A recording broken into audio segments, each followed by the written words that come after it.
Good morning my dear students. आज हम discuss करेंगे आप लोगों का क्लास 10 का चैप्टर 1 का the rise of nationalism in Europe history section का।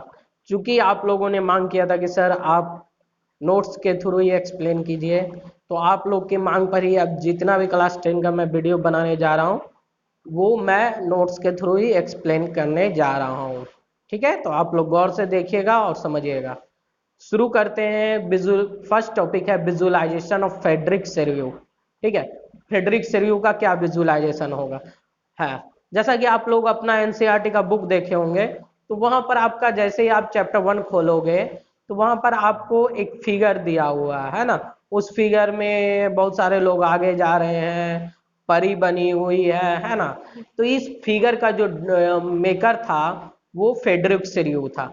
फेडरिक सेरियो ने क्या इस फिगर के थ्रू बताया था वो हम लोग इस टॉपिक में जानेंगे। ठीक है, तो देखिए 1848 में फेडरिक सेरियो जो कि एक फ्रेंच आर्टिस्ट था, उसने क्या कहते हैं चार पेंटिंग का सीरीज क्रिएट किया था, विजुलाइज किया था। ठीक है, जो कि आपका रिलेटेड था डेमोक्रेटिक और सोशल रिपब्लिक से रिलेटेड। ठीक है,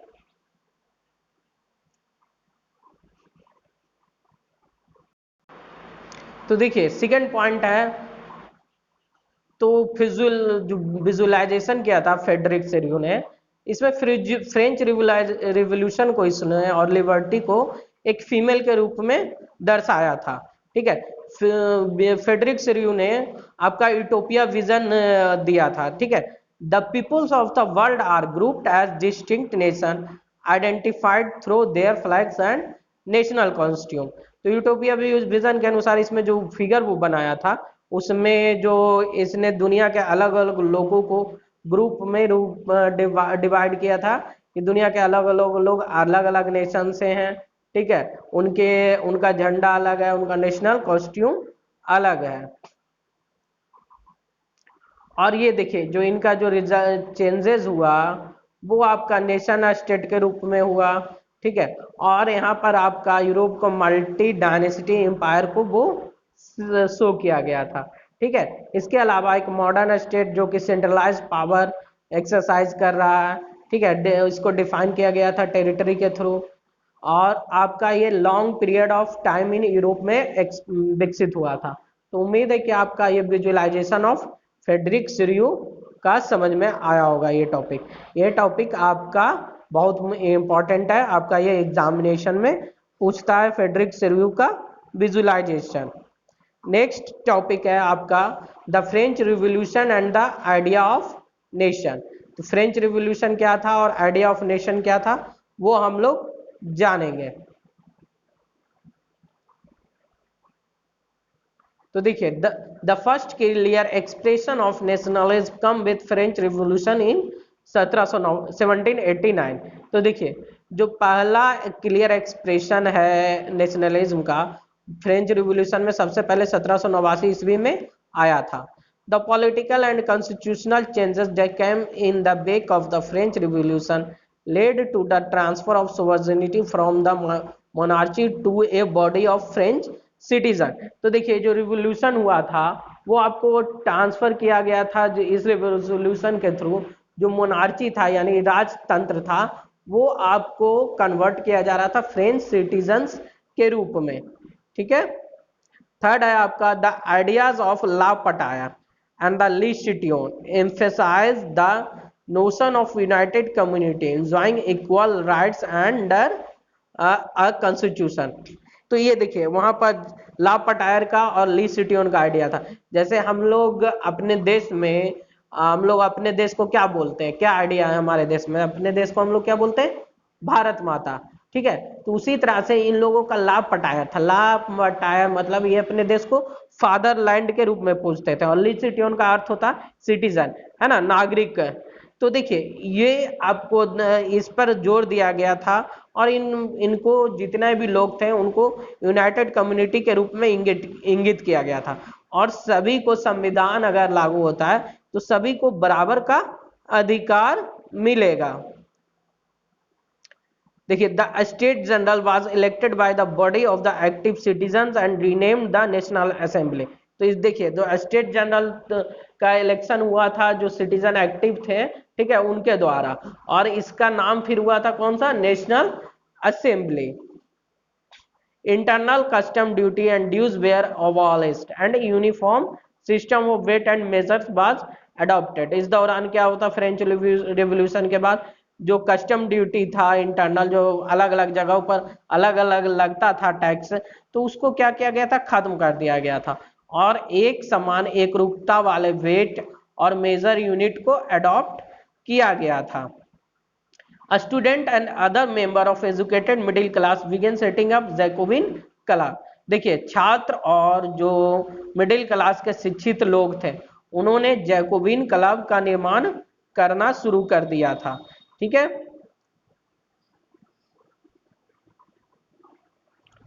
अब देखिए देयर, अब नेक्स्ट देखिए, there active and campaign prepare the way for the French armies which moved into Holland, Belgium, Switzerland and much of Italy in the 1790। तो देखिए उनका एक्टिविटी और जो कैंपेन किया गया था फ्रेंच आर्मी के द्वारा, वो धीरे धीरे आपका हॉलैंड, बेल्जियम, स्विट्जरलैंड और इटली तक ये 1790 ईस्वी तक पहुंचा था। यानी जो स्वतंत्रता की मांग किया गया था और ये जो वहाँ कैंपेन हो रहा था फ्रांस में, उसका प्रभाव आसपास के देशों में भी देखने मिला था। The French army began to carry the idea of nationalism award. जो फ्रेंच आर्मी था वो नेशनलिज्म का आइडिया विदेशों तक पहुंचाने की कोशिश की थी। उम्मीद है कि आप लोगों को समझ में आया होगा। आपका सबसे इंपॉर्टेंट टॉपिक है आपका next, the civil code of 1844। ये सबसे इंपॉर्टेंट टॉपिक है आपका। तो चलिए हम लोग देखते हैं सिविल कोड ऑफ 1804। तो देखिए the civil code of 1804 usually known as the Napoleonic code did away with all privileges based on birth, established equality before the law and secure the right to property. तो देखिए civil code of 1804 क्या था, तो ये civil code of 1804 को हम लोग निपोलिक code के नाम से भी जानते हैं। क्यों निपोलिक कोड के नाम से जानते हैं, क्योंकि जब नेपोलियन फ्रांस की सत्ता में आया था तो उसने जो राजाओं को प्रिविलेज मिलता था, जो राजकीय परिवारों को जन्म के आधार पर, उसको उसने खत्म किया। सभी लोगों को कानून के समान एक रखा और संपत्ति का अधिकार सिविल कोड ऑफ 1804 के द्वारा दिया गया। Napoleon simplified administrative divisions, abolished the feudal system and freed peasant from serfdom and manorial dues। तो देखिए नेपोलियन ने क्या किया कि एडमिनिस्ट्रेटिव डिवीजन को सिंप्लीफाई किया, फ्यूडल सिस्टम को खत्म किया, जो किसान दास्ता कर रहे थे, गुलामी कर रहे थे, और जिन पर ड्यूज था उनको भी इसने खत्म किया। ठीक है, अब इसने क्या किया कि transport and communication system were improve. जो यहाँ पर ट्रांसपोर्ट सिस्टम था, कम्युनिकेशन सिस्टम था, उसमें कुछ ना कुछ कमजोरी थी, तो इसको क्या किया, इम्प्रूव किया गया। ठीक है, businessmen and small scale producers of goods in particular began to realize that uniform law, standard weight and measures, and जो बिजनेसमैन थे, स्मॉल स्केल प्रोड्यूसर्स थे, ठीक है, वो इन रियलाइज किए कि यूनिफॉर्म ला, आपका स्टैंडर्ड वेट और measure and a common national currency would facilitate the movement and exchange of goods and capital from one region to another. तो ये चीजें लागू करने से इनको क्या फायदा हुआ कि आसानी हुआ और ये व्यापार आसानी से करने लगे, और कोई भी गुड्स और कैपिटल को एक स्थान से दूसरे स्थान ले जाना आसान और संभव हुआ। In many places such as Holland and Switzerland, Brussels, Mainz, Milan, Warsaw, the French armies were welcomed as harbinger of liberty। तो दुनिया के बहुत सारे जगहों जैसे हॉलैंड, स्विट्जरलैंड, ब्रुसेल्स, मेन्स, मिलान, वार्सा, है ना, ये सभी जगहों पर फ्रांस की आर्मी को स्वतंत्रता का संवादिया या स्वतंत्रता का वाहक के रूप में स्वागत किया गया। It became clear that the new administrative arrangement did not go hand in hand with political freedom। ये अब कि साफ था कि जो नया एडमिनिस्ट्रेटिव अरेंजमेंट था वो राजनीतिक मुक्ति के रूप में साथ ही साथ ये चलेगा नहीं, यानी जो राजनेता थे वो अपने बेनिफिट के लिए इसका प्रयोग नहीं कर सकते थे। ठीक है। Increase taxation, censorship, forced conscription into the French army is required to conquer the rest of all Europe, all seem to outweigh the advantage of the administrative system। तो क्या हुआ कि टैक्सेशन बढ़ा, सेंसरशिप लगाया गया, जो अगर षड्यंत्र होता था या फ्रेंच आर्मीज उनको देखते थे, धीरे धीरे इसका प्रभाव पूरे यूरोप पर देखने को मिला, और ये एडमिनिस्ट्रेटिव चेंजेस का सबसे बड़ा फायदा हुआ। उम्मीद है कि आप लोगों को इतना तक समझ में आया होगा। नेक्स्ट है आपका drawback of civil code. Civil code का क्या ड्रॉबैक है वो हम लोग जानेंगे। तो देखिए, इससे पहला क्या हुआ कि टैक्स बढ़ा दिया गया, है ना। इसमें क्या हुआ कि टैक्स बढ़ा दिया गया, सेंसरशिप लागू किया गया, और लोगों को जबरदस्ती फ्रेंच आर्मी को ज्वाइन करना पड़ता था। तो आप लोगों को इतना तक समझ में आया होगा। ये मेरा 2 टॉपिक आपका आज क्लियर हुआ, विजुअलाइजेशन ऑफ फ्रेडरिक सेरियू, ठीक है, आपका ये टॉपिक क्लियर हुआ, और the French revolution and the idea of nation आपका क्लियर हुआ, और थर्ड टॉपिक आपका सिविल कोड का महत्व और ड्रॉबैक क्लियर हुआ। तो उम्मीद है कि आप लोगों को ये वीडियो समझ में आया होगा। नेक्स्ट पार्ट में इसका जो बाकी पॉइंट रिमेनिंग है उसका बनाएंगे वीडियो। तो मिलते हैं नेक्स्ट वीडियो में।